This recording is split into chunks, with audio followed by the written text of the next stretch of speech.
Welcome back, dear travelers, to Snug as a Bug.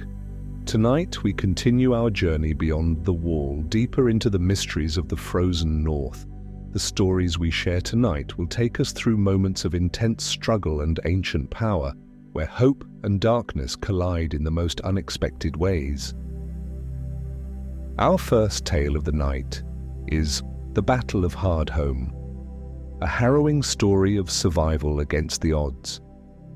Join us as we witness the brave souls who stood against the tide of death, facing the terrifying force of the Night King and his army of the dead.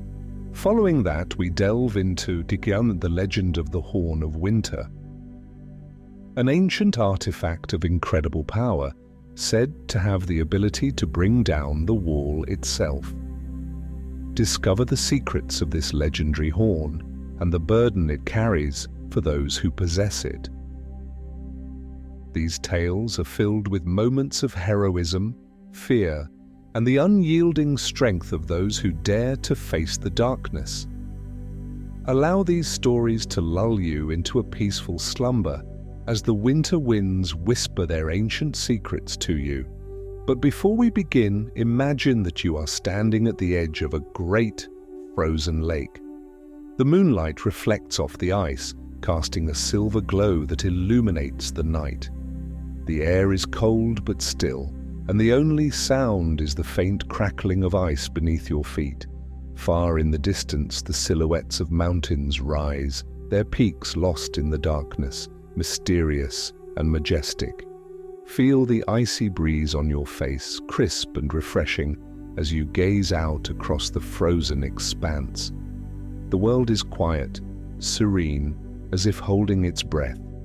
You can almost hear the whispers of the past, carried on the wind, telling of battles fought, of legends born, and of the power that lies within the north. As you stand there, let the cold, clear air fill your lungs, bringing with it a sense of calm, a sense of purpose. Feel the strength of the land beneath you, the timelessness of the north wrapping around you like a comforting embrace. The stars above shine brightly, their light guiding you as you prepare to journey through the tales of Hardhome and the Horn of Winter. Let go of all that weighs you down, dear traveler. Allow these ancient stories to carry you away as you drift gently into a deep and restful sleep.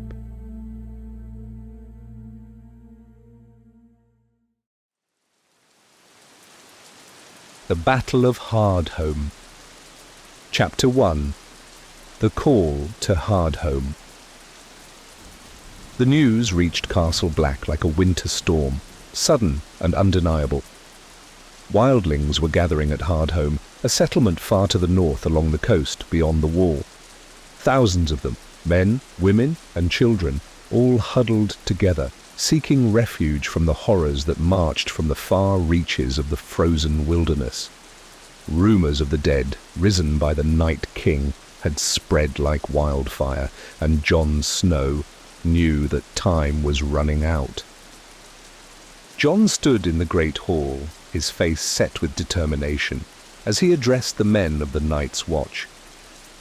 "The wildlings are not our enemies," he said, his voice carrying over the murmurs of discontent. "They are people, families, just like ours. If we leave them to face the White Walkers alone, they will die. And then they will join the army of the dead. We need to bring them south to safety." The room was filled with tense silence. Many of the men stared at Jon with open hostility. They had spent their entire lives fighting the wildlings, seeing them as the enemy, the others who threatened the realm. And now their Lord Commander was asking them to risk their lives for those same people. "Are we supposed to die for them?" a voice called from the back of the room. It was Sir Alistair Thorne, his face twisted with disdain. "They killed our brothers, and now you want us to protect them?" Jon met Thorne's gaze, his expression calm but unyielding. "If we don't help them, They will become part of the Night King's army. Every man, every woman, every child we leave behind will come back as one of them. And when that army marches south, we will all be fighting for our lives. The Night King doesn't care about borders, about the differences between us. He only cares about death. The room fell into a hushed, uneasy silence. Jon looked around, meeting the eyes of his brothers, his gaze steady. We will ride to Hardhome tomorrow. Those who wish to join me are welcome. Those who wish to stay can stay, but know this: the long night is coming for all of us, and we must fight it together, or we will die alone. Chapter 2: The Journey North. The journey to Hardhome was grueling, the cold biting deep as Jon and his small band of brothers made their way across the desolate landscape.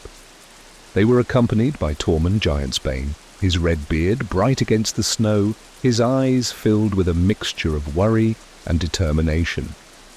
Tormund had been a leader among the free folk, and Jon had come to trust him, despite the enmity that had once existed between their peoples. The group moved in near silence, their horses struggling through the deep drifts, their breaths misting in the frigid air.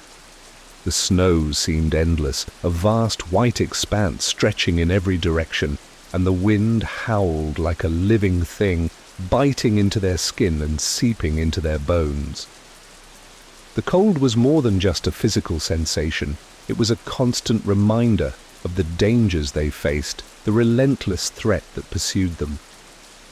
Jon rode at the front, his eyes scanning the horizon, his thoughts heavy with worry. He knew the risks they faced, not just from the White Walkers, but from the wildlings themselves. Trust was hard-earned, and fear was a powerful force. He could only hope that the promise of safety would be enough to convince them to come. As they neared Hardhome, the air seemed to grow colder still, the sky darkening with heavy clouds. The settlement lay nestled along the coast, a collection of wooden huts and makeshift fortifications surrounded by steep cliffs on one side and the icy sea on the other. Smoke rose from the fires within, and Jon could see figures moving along the perimeter, their silhouettes stark against the snow. Tormund rode up beside Jon, his eyes fixed on the settlement. "They won't be easy to convince," he said, his voice gruff. "They're scared, and they don't trust crows." Jon nodded, his expression grim. "I know, but we have to try. If we don't get them out of here, they'll be slaughtered. And then we'll be facing them again, only they won't be human anymore." Tormund glanced at Jon, a flicker of something like respect in his eyes. "You've got guts, Crow. I'll give you that. Let's hope they see it the same way." Chapter 3: The Plea for Unity. Hardhome was a chaotic mix of desperation and fear. The wildlings were gathered in the center of the settlement, their faces drawn, their eyes wary as they watched Jon and the men of the Night's Watch ride in. Children clung to their mothers, their eyes wide with confusion, while the warriors stood at the front, their hands resting on the hilts of their weapons, their expressions hard. Jon dismounted, his breath misting in the cold air as he approached the gathered crowd. Tormund walked beside him, his presence a reassurance to the free folk.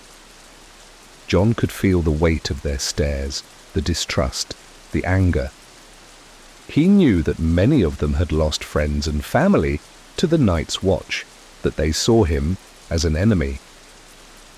"I know what you're thinking," Jon began, his voice carrying over the murmurs of the crowd. "You have every reason to hate me. I'm a crow, and we've fought each other for as long as any of us can remember. But right now, we're not each other's enemies. There's something worse out there, something that wants to kill every last one of us." A murmur ran through the crowd, and Jon could see the fear in their eyes, the doubt. He took a deep breath, his gaze steady. The White Walkers are coming. The dead are marching. If you stay here, you will die. And then you will come back as one of them. We have ships waiting to take you south, to safety. But we have to leave now. There's no time to waste. A tall wildling, his face scarred from battle, stepped forward, his eyes filled with suspicion. Why should we trust you, Crow? How do we know this isn't a trap? Jon met his gaze, his expression earnest. Because I'm standing here, unarmed, asking you to trust me. I'm risking my life for you, just as you'd risk yours for your people. We're all in this together. If we don't fight the dead as one, we will all fall, one by one. There was a long moment of silence, the tension thick in the air. Then slowly, the wildling nodded, his expression softening. All right, Crow, we'll come. But if you betray us, I'll be the first to put a spear through your heart. Jon nodded, a faint smile tugging at his lips. Fair enough. Chapter 4. The Gathering Darkness. The evacuation began as soon as the agreement was made.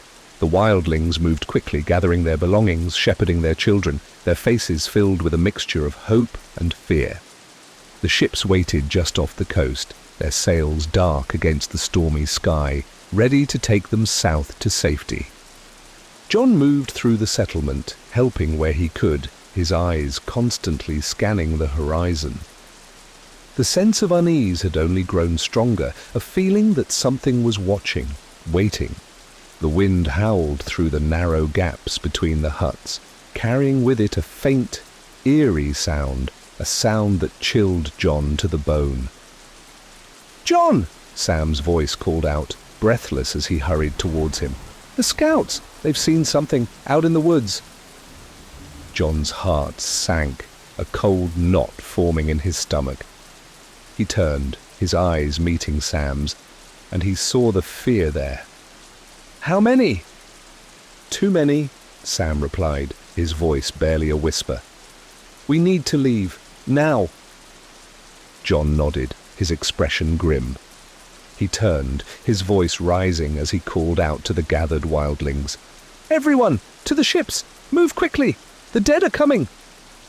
Panic rippled through the crowd, the fear palpable as the wildlings began to move faster, their eyes wide with terror. The warriors formed a line at the edge of the settlement, their weapons drawn, their faces set with determination. Jon could see Tormund among them, his eyes fierce, his grip tight on his axe. "Get them to the ships!" Jon shouted to Sam, his voice barely audible over the rising wind. "I'll hold them off as long as I can." Sam nodded, his face pale, and turned to help the others, his heart pounding with fear. Jon drew his sword, the cold bite of the steel a reminder of what was at stake. The dead were coming, and they had to buy enough time for the others to escape. Chapter 5. The Onslaught. The first of the dead appeared at the edge of the woods, their eyes glowing an unnatural blue, their bodies moving with a jerky, unnatural grace. The wildlings braced themselves, their weapons raised, their hearts pounding with fear. Jon stood at the front, his eyes fixed on the approaching enemy, his sword ready. The whites moved quickly, their bodies swarming towards the settlement, their hands clawing at the air, their mouths open in silent screams. Jon swung his sword, the dragonglass blade cutting through the dead with ease, the bodies crumpling to the ground. But for every white that fell, more took its place, their numbers overwhelming. Tormund fought beside Jon, his axe swinging in wide arcs, his face twisted in a snarl of fury. "There's too many of them, Crow!" he shouted, his voice barely audible over the chaos. "We need to fall back." Jon nodded, his heart pounding, his arms aching as he fought. "To the ships!" he shouted, his voice hoarse. "Everyone, fall back to the ships!"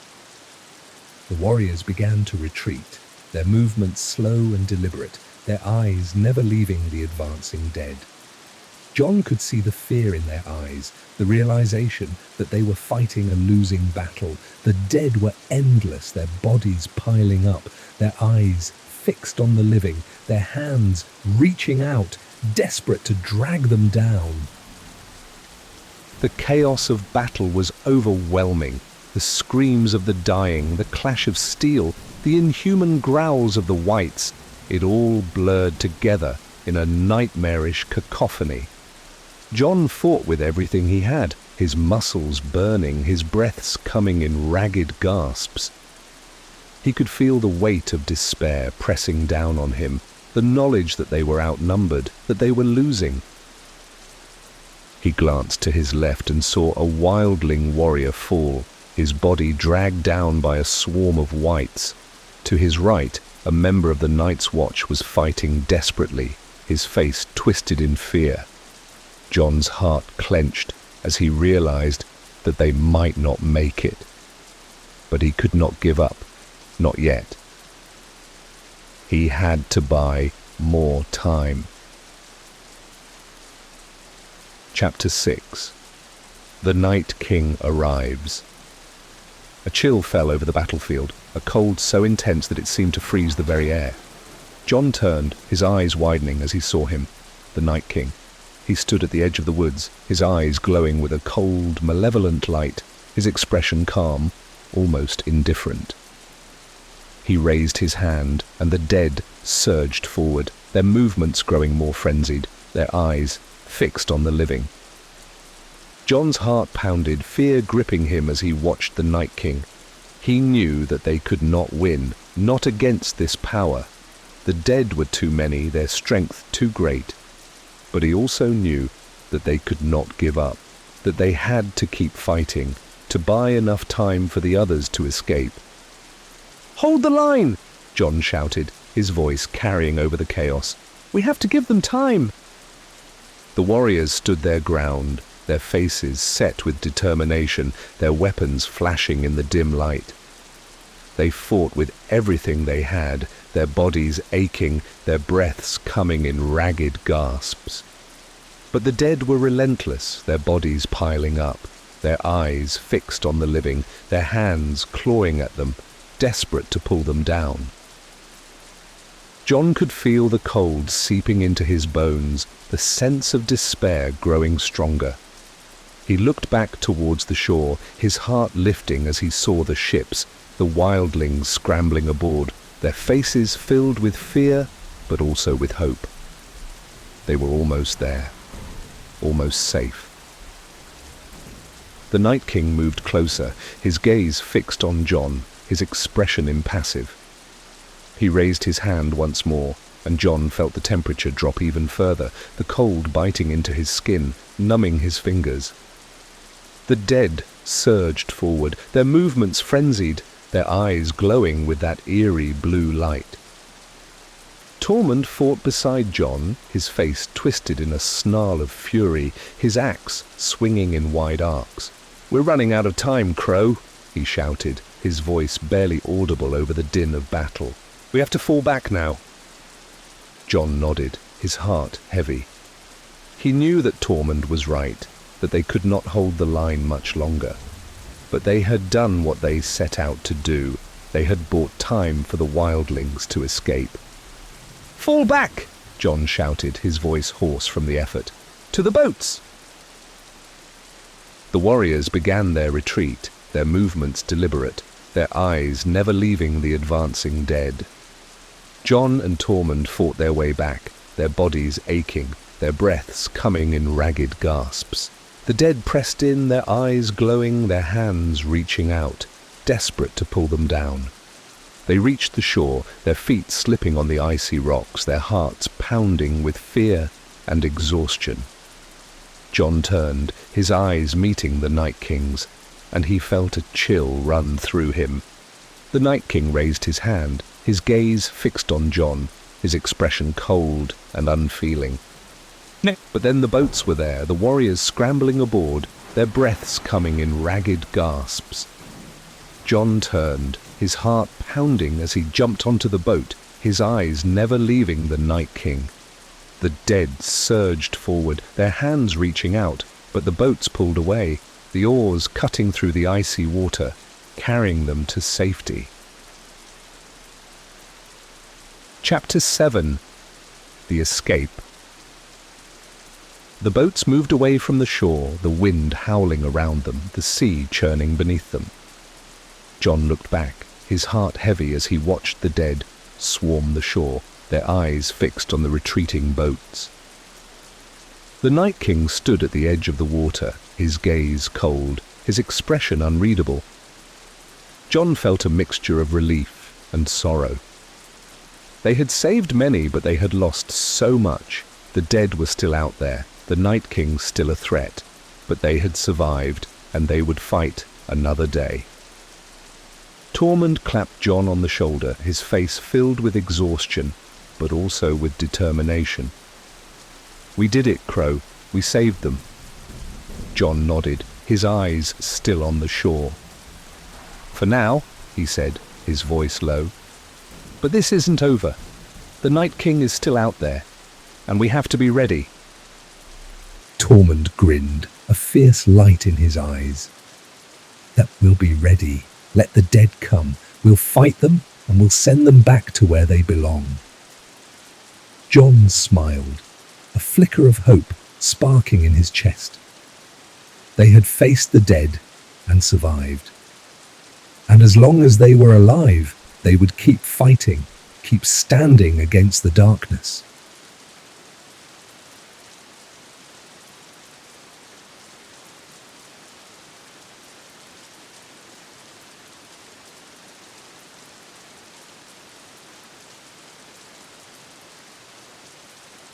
The Legend of the Horn of Winter. Chapter 1. The Whisper of Ancient Power. The Horn of Winter was a legend, a myth that had haunted the dreams of the free folk and the Night's Watch alike for centuries. It was said to be a horn of immense power, capable of bringing down the wall itself. The stories told of its creation in ancient times by the first men, or perhaps by the children of the forest, long before the wall was ever raised. It was a relic of a forgotten age, an artifact that held the fate of Westeros in its hollow depths. Jon Snow had heard of the Horn of Winter from old Nan when he was just a boy. The old woman would sit by the fire in Winterfell, her eyes wide with the wonder of the tales she told, her voice trembling as she spoke of the power of the horn. "It can wake giants," she'd say, her voice barely a whisper, her eyes fixed on the flickering flames. "It can bring down the wall. It can shake the earth and bring a storm upon the land." Now, as Jon stood at Castle Black, looking out over the vast wilderness beyond the wall, he couldn't help but think of that horn. It was said that Mance Rayder, the king beyond the wall, had found it. But whether the stories were true or not, no one knew. The horn had become a symbol, a beacon of hope for some, a harbinger of doom for others. If it was real, and if it fell into the wrong hands, it could mean the end of everything Jon and his brothers had fought for. Tormund Giantsbane approached, his broad figure cutting a stark silhouette against the whiteness of the snow-covered wall. "You look like you've seen a ghost, Crow," he said, his voice gruff, but not unkind. He paused, his eyes narrowing as he studied Jon's expression. "You're thinking about the Horn of Winter, aren't you?" Jon glanced at Tormund, his brows furrowed. "Do you think it's real?" he asked, his voice quiet. "Do you think Mance really found it?" Tormund's face grew serious, his eyes darkening. If he had it, he would have used it by now. Mance wasn't one to bluff, and the wall's still standing, isn't it? He sighed, looking out over the expanse of white. "But the horn? It's more than just a story. It's something that gives people hope or fear, depending on which side of the wall you're standing on. John nodded, his thoughts heavy. The horn might be real, or it might be nothing more than a tale to frighten children. But either way, the idea of it had power enough to change the course of history. And that was what worried him the most. Chapter 2. The Arrival at Frostfangs. The journey into the Frostfang Mountains was grueling, the landscape unforgiving. The mountains loomed like jagged teeth against the darkened sky, their peaks lost in swirling clouds of ice and snow. John led a small group of rangers, their horses trudging through the deep snow, their breaths misting in the frigid air. Beside him rode Tormund, his red beard bright against the whiteness, his eyes scanning the horizon for any sign of movement. The free folk believed that the horn lay somewhere in the Frostfangs, hidden away in a cave, guarded by spirits of the old world. John had his doubts, but he knew that they had to search. The Night King was out there, and if the horn could help them, if it could bring them some advantage, then they had to find it. As they made their way deeper into the mountains, the cold grew more intense, the wind howling through the narrow passes, carrying with it the faint, mournful cries of some distant creature. The rangers moved in silence, their faces set with determination, their hands gripping the reins tightly. The snow fell in thick, heavy flakes, obscuring their vision, and John could feel the cold seeping into his bones, numbing his fingers, biting into his skin. They set up camp in the shelter of a rocky overhang, the fire struggling to stay alight in the fierce wind. John sat beside Tormund, his eyes fixed on the flames, his thoughts heavy with worry. The horn was a dangerous thing. If it was real, it could be the key to defeating the Night King. But if it fell into the wrong hands, it could spell the end of everything they held dear. Tormund stared into the fire, his face thoughtful. "You know, Crow," he said, his voice quiet, almost reflective. "If we find that horn, there's no telling what'll happen. It could save us, or it could doom us all. Power like that, it has a way of twisting people, making them forget what's right and wrong." John nodded, his gaze never leaving the fire. "We have to try. If there's even a chance that it could help us, we have to find it. The Night King isn't going to stop. He'll keep coming. And if we're not ready..." He trailed off, his jaw tightening. Tormund looked at John, his eyes filled with a mixture of respect and sadness. "I suppose you're right. But just remember, Crow, some things are better left buried." Chapter 3. The Cave of Echoes. The cave was hidden away, its entrance concealed behind a curtain of ice and snow. It had taken them days to find it, their search taking them deeper into the Frostfangs, through treacherous passes and across frozen lakes that cracked and groaned beneath their weight. The journey had been exhausting, the cold relentless. But now, as John stood before the entrance to the cave, he felt a sense of unease settle over him. The cave was dark, its interior hidden from view, the only sound the faint drip of water from the melting ice. John took a deep breath, his hand resting on the hilt of his sword, and stepped forward, his boots crunching on the snow-covered ground. Tormund followed close behind, his axe held at the ready, his eyes scanning the shadows. The air inside the cave was cold, the darkness pressing in around them, the walls covered in thick layers of ice that glimmered faintly in the light of their torches. The sound of their footsteps echoed off the walls, the noise amplified until it seemed as though the very earth was alive, whispering secrets from an ancient age. John led the way, his torch held high, his eyes fixed on the darkness ahead. The cave twisted and turned, the passages narrow, the walls closing in around them, until finally they reached a large open chamber. The ceiling was high, lost in the shadows, and the floor was covered in a thick layer of ice, the surface smooth and reflective like a mirror.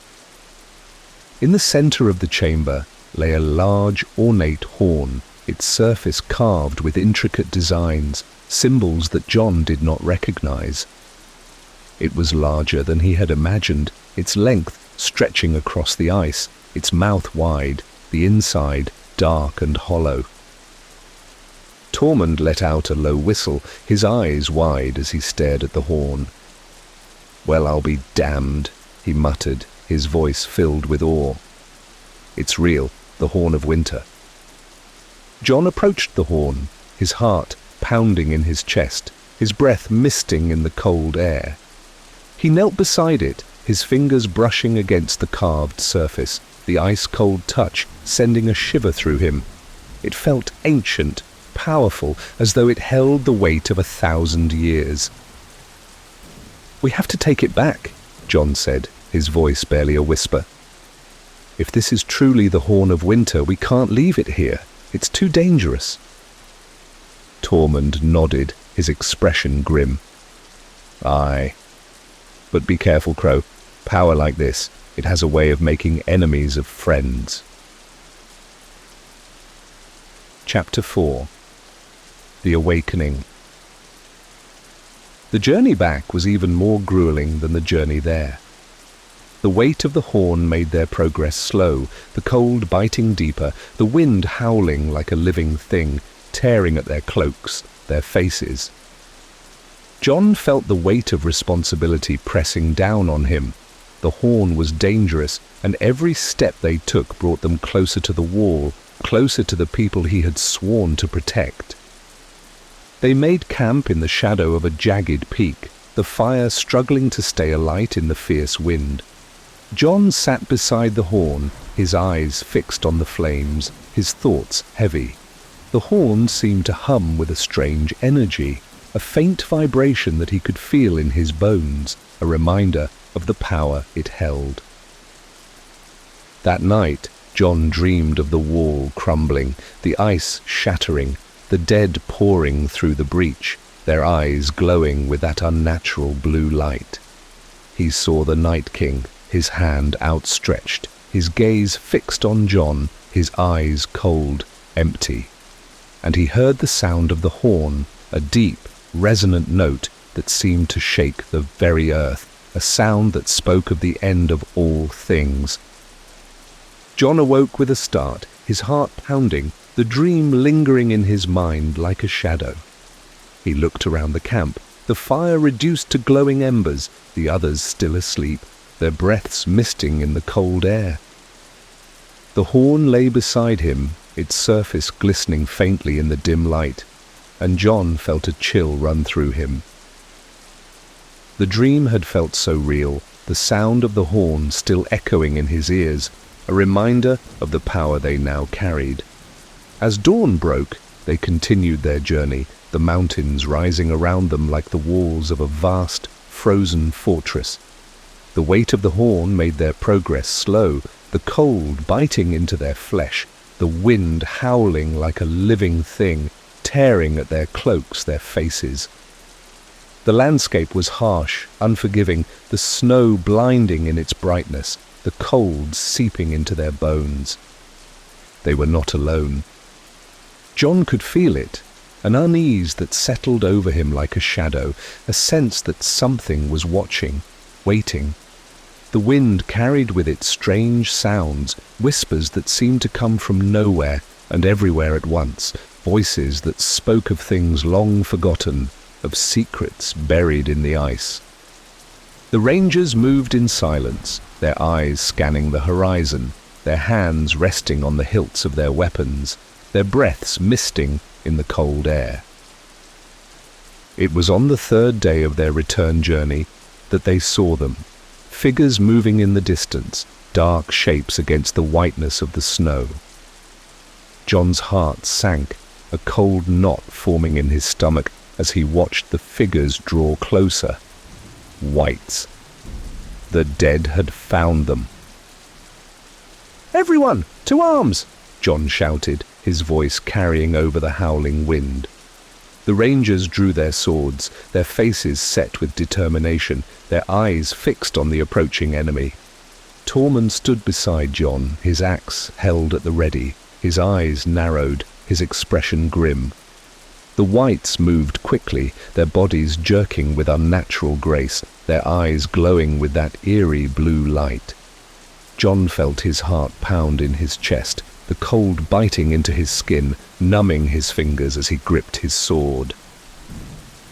The horn lay behind them, wrapped in thick furs, its presence a reminder of what was at stake.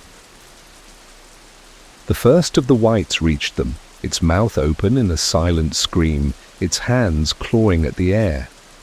Jon swung his sword, the dragon-glass blade slicing through the dead flesh, the body crumpling to the ground. But for every white that fell, more took its place, their numbers overwhelming, their eyes fixed on the living. Tormund fought beside Jon, his axe swinging in wide arcs, his face twisted in a snarl of fury. "There's too many of them, Crow," he shouted, his voice barely audible over the chaos. "We need to protect the horn." Jon nodded, his heart pounding, his eyes scanning the battlefield.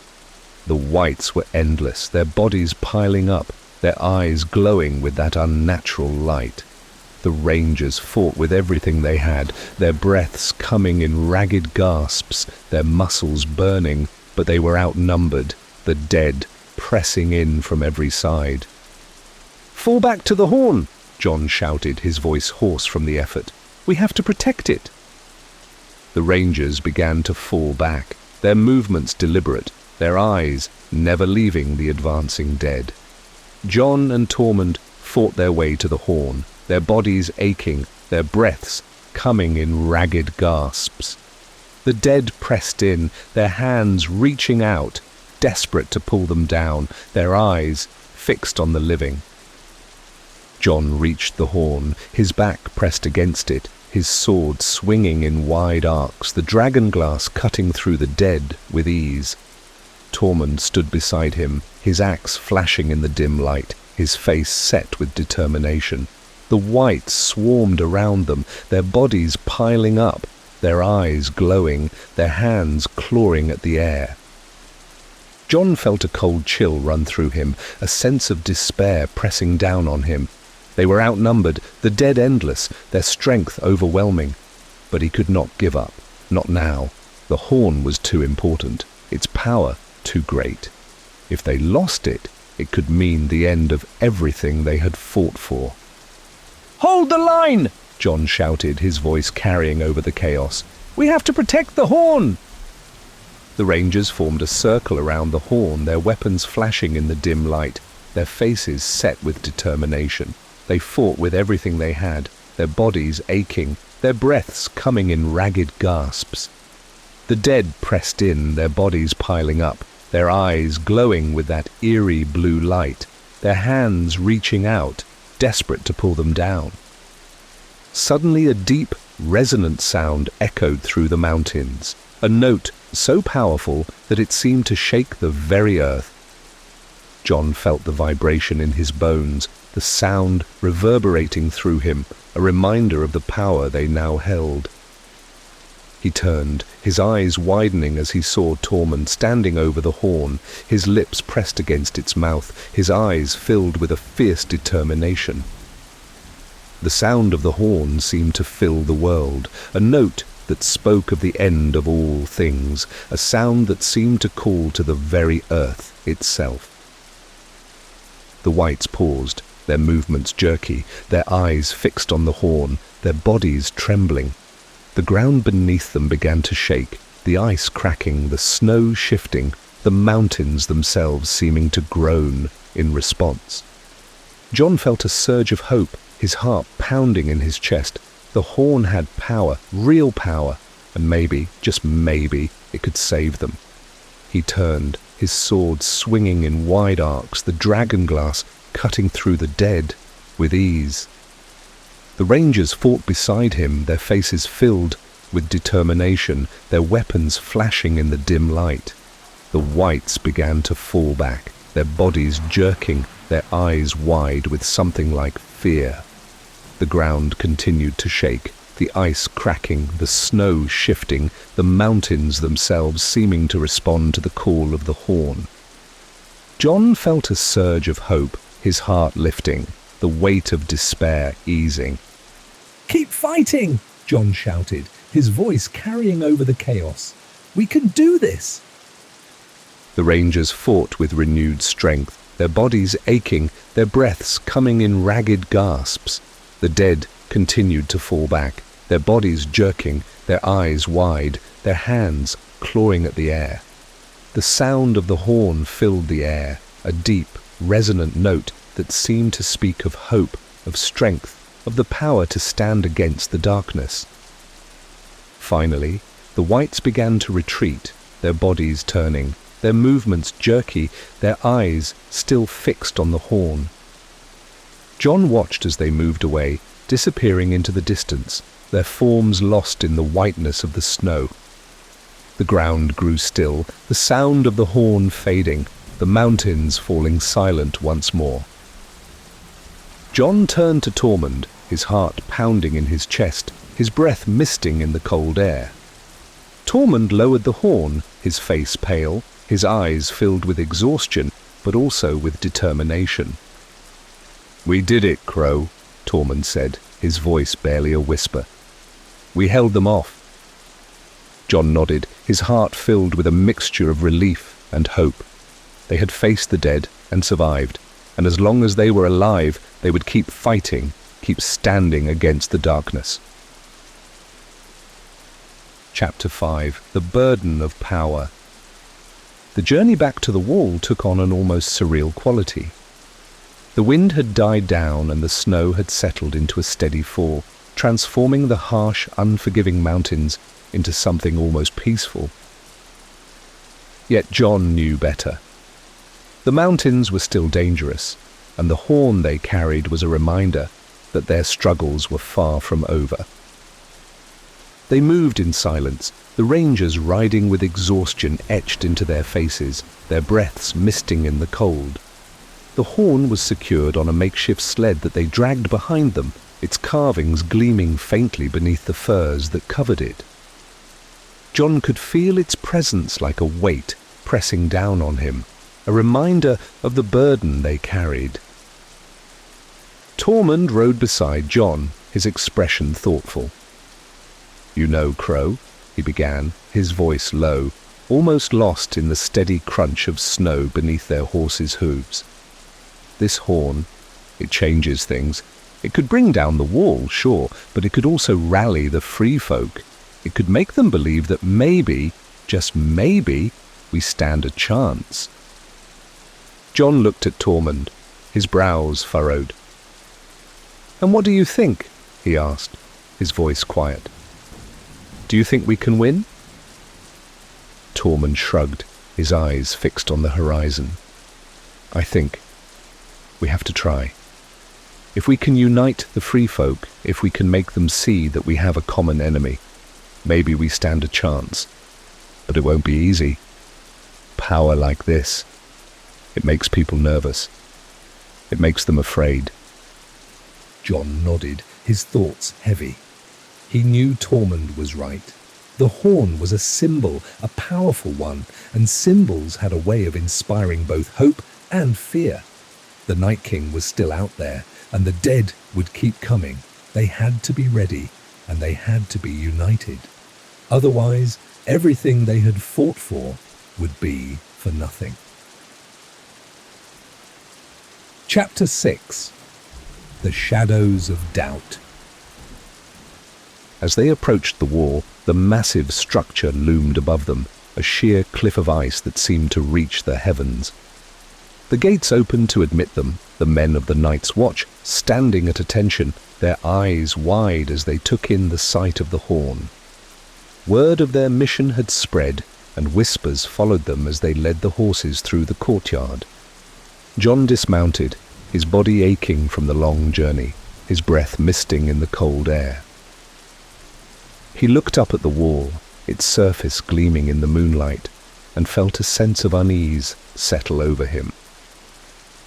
The wall had stood for thousands of years, a symbol of protection, of strength, and now, with the horn in their possession, that symbol was in jeopardy. He turned to see Samwell Tarly approaching, his round face filled with a mixture of awe and fear as he looked at the horn.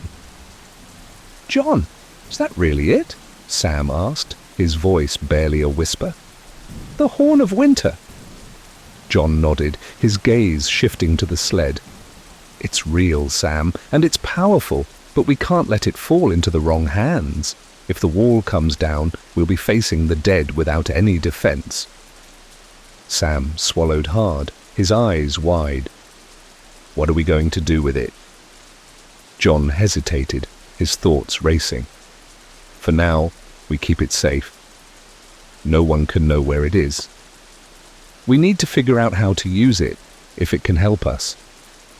But we can't let it become a weapon for those who would use it for their own gain." Sam nodded, his expression grim. "I'll help in any way I can, John, but this is dangerous. The men, they're scared. They're talking about what might happen if someone tries to use it." John sighed, his gaze shifting to the wall. "I know, Sam, but we have no choice. The Night King is coming, and we need every advantage we can get." Chapter 7. The Gathering Storm. That night a meeting was held in the great hall of Castle Black. The fires roared in the hearths, the warmth barely touching the chill that seemed to hang in the air. John stood at the head of the table, the horn resting on a stand beside him, its carved surface gleaming in the firelight. The men of the Night's Watch gathered around, their faces tense, their eyes fixed on the horn. "All of you know what this is?" John began, his voice carrying over the murmurs of the gathered men. "The Horn of Winter, a symbol of power, of hope and of fear. We brought it back because we believe it can help us in the fight against the Night King, but it's also dangerous. If it falls into the wrong hands, it could mean the end of everything we've fought for." There was a murmur of agreement, the men shifting uneasily in their seats. John looked around the room, his gaze steady. "We have to keep it safe. We have to protect it, and we have to use it wisely. The wall has stood for thousands of years, and we cannot allow it to fall. Not now. Not when the enemy is at our doorstep." Sir Alistair Thorne, his face set in a deep frown, spoke up, his voice dripping with skepticism. "And what makes you think we can control it, Snow? This isn't a toy, it's a weapon that could destroy us all." John met Thorne's gaze, his expression calm but firm. "I know what it is, Sir Alistair, and I know the risks, but we have no choice. We're not just fighting for the Night's Watch. We're fighting for every man, woman and child in the realm. The Night King will not stop until he has destroyed everything we hold dear." Thorne's frown deepened, but he remained silent, his eyes narrowing as he listened. John turned his attention back to the rest of the men. "We need to prepare. The Night King will come, and when he does, we need to be ready. The horn is a tool, a powerful one, but it is not our only defense. We must strengthen the wall, train harder, and ensure that every man here understands what we're up against." A silence settled over the room, the crackling of the fire the only sound. The men exchanged glances, their expressions a mix of fear and determination. Finally, it was Sam who spoke, his voice quiet but resolute. "We've faced the dead before and we survived. We can do it again. The horn, it might be dangerous, but it could also be our best chance." John nodded, a sense of gratitude washing over him. "Thank you, Sam. We're all in this together. We'll protect the horn and we'll protect the realm. Whatever comes, We face it united." The men nodded, their expressions hardening with resolve. The meeting continued, plans being made, defences being organised, but Jon's mind was elsewhere. He looked at the horn, its carvings glistening in the firelight, and felt a deep sense of foreboding. They had brought back something powerful, something dangerous, and now it was up to them to make sure it did not become their undoing. And so the storm gathered. The walls stood tall, the horn lay in their possession, and the Night's Watch prepared for what lay ahead. The battle was coming, and Jon knew that the true test of their strength was yet to come. Chapter 8. The Calm Before the Storm. The days that followed were tense. The wall, once a symbol of impenetrable strength, now felt like a fragile barrier between life and death. The horn's presence at Castle Black was kept a closely guarded secret, known only to a few trusted men. Jon had ordered that it be hidden away in the deepest vault, guarded night and day by the most loyal of the Night's Watch. As winter's grip tightened on the land, the air grew colder, and the nights seemed to stretch on forever. The fires in the great hall burned brightly, but they did little to chase away the chill that seemed to seep into the bones of every man at Castle Black. The men trained harder, their breath misting in the freezing air, their bodies aching from the relentless drills. Jon watched them, his heart heavy with the weight of responsibility. He stood on the wall one evening, the wind howling around him, the cold biting into his skin. The vast expanse of the north stretched out before him, a sea of white under the dim grey sky. He could see the treetops of the haunted forest swaying in the distance, their shadows long and dark against the snow. Somewhere out there, the Night King was gathering his forces, preparing for the final assault. Tormund joined him, his heavy footsteps crunching on the ice-covered walkway.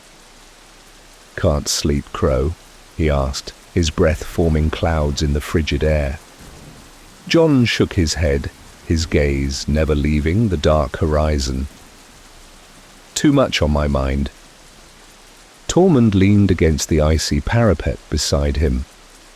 "A storm's brewing. You can feel it in your bones. The dead won't wait much longer."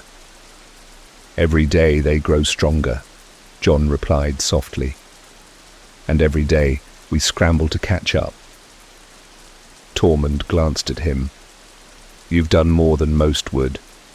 Found the horn, united enemies, prepared the wall. Not bad for a crow." A faint smile touched Jon's lips. Not bad for a wildling either. They stood in silence for a moment, the wind howling around them. Below, the lights of Castle Black flickered like distant stars, the men of the Night's Watch preparing for the inevitable. "What will you do with the horn?" Tormund asked finally. Jon sighed. "I wish I knew. Using it could bring down the wall, but not using it might mean our defeat." Tormund nodded thoughtfully. "Sometimes the hardest choices are the ones that decide everything." Before Jon could respond, a horn blast echoed through the night. One long, ominous note. Both men stiffened. "The alarm," Jon said sharply. "They're here." Chapter 9. The Siege begins. Chaos erupted within Castle Black. Men scrambled to their positions, donning armour and grabbing weapons. The atmosphere was electric with fear and determination. Jon raced down the steps, barking orders.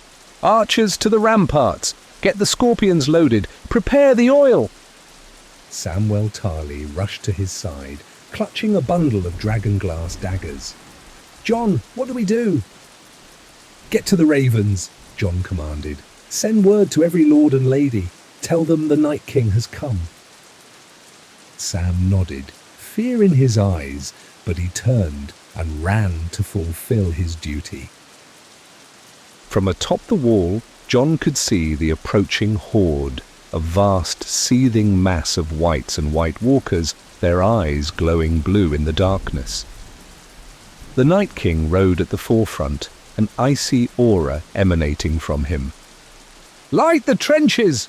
Jon shouted. Flaming arrows ignited the oil-filled trenches below, creating a ring of fire that momentarily halted the advance of the dead. The flames cast eerie shadows on the snow, but the respite was brief. With a raise of his arm, the Night King commanded the dead to surge forward. They threw themselves into the flames, creating bridges of their own charred bodies for the others to cross. "Loose arrows!" came the command, and a hail of dragon-glass-tipped arrows rained down upon the enemy. Some whites fell, but it was a mere drop in the ocean of the dead. Beside Jon, Tormund growled, "They're endless!" "We have to hold them off," Jon replied, though doubt gnawed at him. As the first of the whites began to scale the wall, Jon knew they were running out of time. He turned to the men around him. "Fall back to the courtyard. We make our stand there." Chapter 10. The Horn's Last Call. In the courtyard, the situation was dire. The gates were buckling under the weight of the assault. Men fought desperately, swords clashing against the unyielding dead. Jon spotted Sam emerging from the rookery. "Did you send the ravens?" "Yes," Sam panted. "But who knows if help will come?" Jon's mind raced. They needed a miracle. His eyes fell upon the entrance to the vault where the Horn of Winter was kept. Desperation overcame caution. "Tormund, with me!" Jon shouted. They burst into the vault, the horn resting on its pedestal. Tormund eyed it warily. "Are you sure about this?" "We have no choice," Jon said firmly. "If we don't use it now, we won't live to regret it." Together they carried the horn back into the courtyard. The men stared, a mixture of hope and fear in their eyes. "Stand back," Jon commanded. He raised the horn to his lips, the ancient carvings cold against his skin. Taking a deep breath, he blew into it with all his might. A sound like no other erupted, a deep, haunting note that resonated through the very core of the wall. The air vibrated, and the ground beneath them trembled. The whites froze, momentarily stunned. But then cracks began to spiderweb across the wall, chunks of ice falling away. Panic surged. "Jon, the wall's collapsing!" Sam yelled. Jon's heart sank. Had he just doomed them all? But then, from the shattered ice, figures emerged. Not enemies, but the ethereal forms of the children of the forest and ancient giants. Spirits long thought lost. They charged at the dead, wielding weapons of pure light and energy. The tide was turning. The Night King watched, his icy gaze narrowing. He raised his spear, aiming directly at Jon. "Look out!"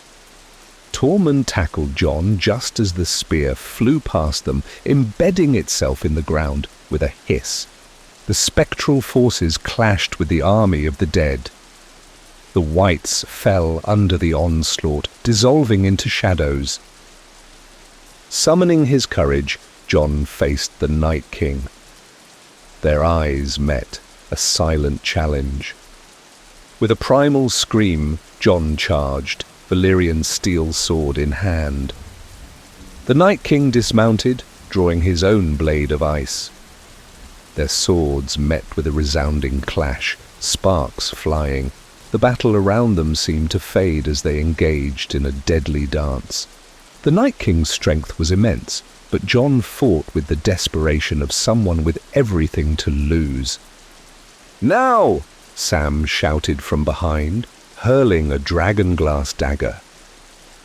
Distracted, the Night King glanced back, and Jon seized the moment. he drove his sword into the Night King's chest. For a heartbeat, time stood still. Then cracks appeared in the Night King's form, light seeping through. With an otherworldly scream, he shattered into 1,000 fragments. The remaining wights collapsed, lifeless once more. A hush fell over the battlefield. The living stood amidst the ruins, hardly daring to believe it was over. Chapter 11. Aftermath. Dawn broke, casting a golden hue over the remnants of the wall and the battlefield. The spirits summoned by the horn faded away, their purpose fulfilled. Jon stood amidst the rubble, exhaustion weighing heavily upon him. Tormund approached, a weary smile on his face. "You did it, Crow! You actually did it!" "We did it," Jon corrected, managing a faint smile. Sam joined them, his eyes reflecting both sorrow and relief. "The wall, it's damaged but still standing. We'll need to rebuild." "And we will," Jon affirmed. "Together." Messages soon arrived from the south. Reinforcements were on their way, but the threat had been vanquished. The tales of their bravery spread, and for the first time in a long while, hope blossomed. Chapter 12. A New Beginning. Weeks turned into months as they worked tirelessly to repair the wall and restore Castle Black. The Free Folk and the Night's Watch forged a new alliance, old grudges set aside. One evening, Jon found himself once again atop the wall, the night sky clear and dotted with stars. "Can't stay away from this spot, can you?" Sam said, joining him. "Just thinking," Jon replied, "about all that's happened, all we've lost, all we've gained." Sam nodded. "The horn is gone, and with it, much of the old magic. Perhaps that's for the best." "Perhaps," Jon agreed. "We have a chance now to build something better."